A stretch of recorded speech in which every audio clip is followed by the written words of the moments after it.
I got my revenge, but it came at a terrible cost.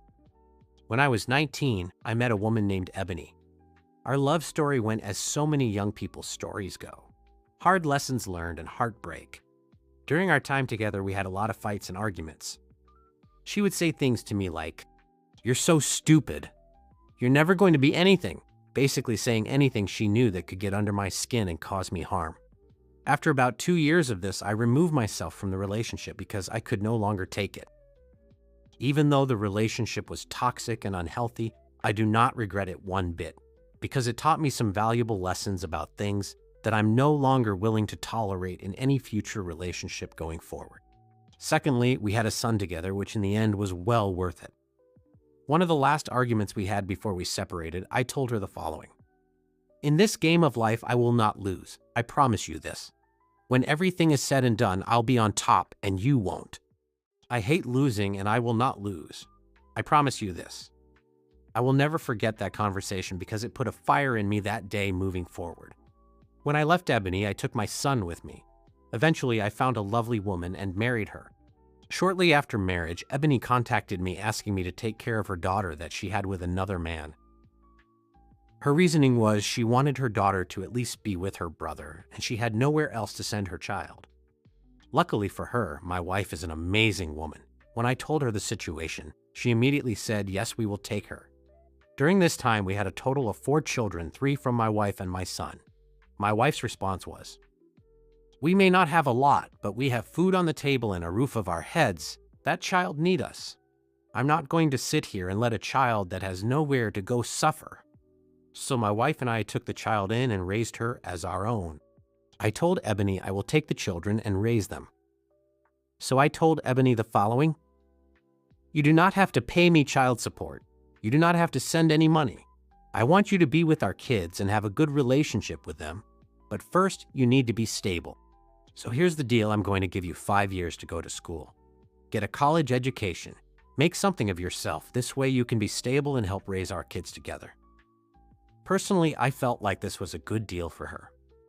I'm basically taking 2 children, one of them that is not biologically my kid, nor my responsibility, and raising them for the next 5 years. During this time, my wife and I went to school full-time, worked full-time jobs, and I also had a part-time job to put food on the table on the weekends. Over the next 5 years, I watched Ebony do absolutely nothing with her life.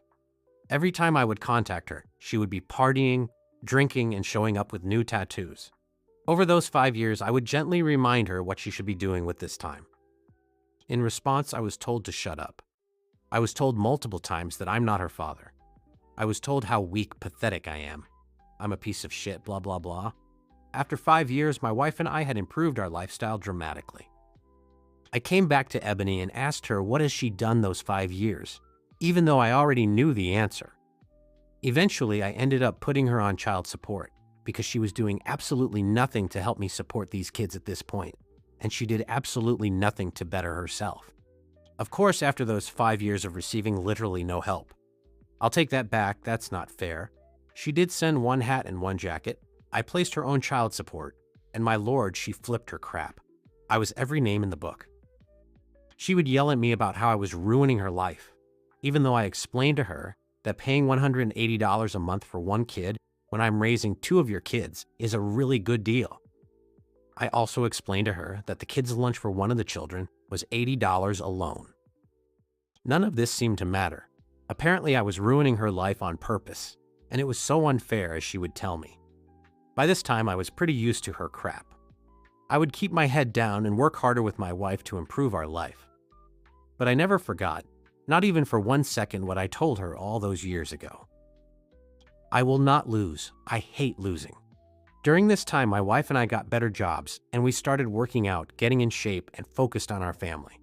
At this point, 15 years has passed, and we were still raising all 5 of the children with no help from Ebony.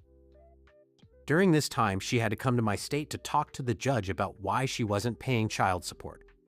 At this time, she has not seen me or the children in years, 5+ or more. When we got out of court, I had to literally beg her to come to my house so she could see the children, because she was not going to. I'm not going to lie. What happened next was one of the best feelings of my life, and I will never forget it. Keep in mind, she is still telling me up to this very point, slash, just a few days ago, how much of a piece of shit I am. Ebony and her boyfriend pulled up at my house and got out of the car. I could see it all over their faces as they looked around the property. I greeted them, and as I was doing so, I noticed her jaw/mouth was literally open in amazement.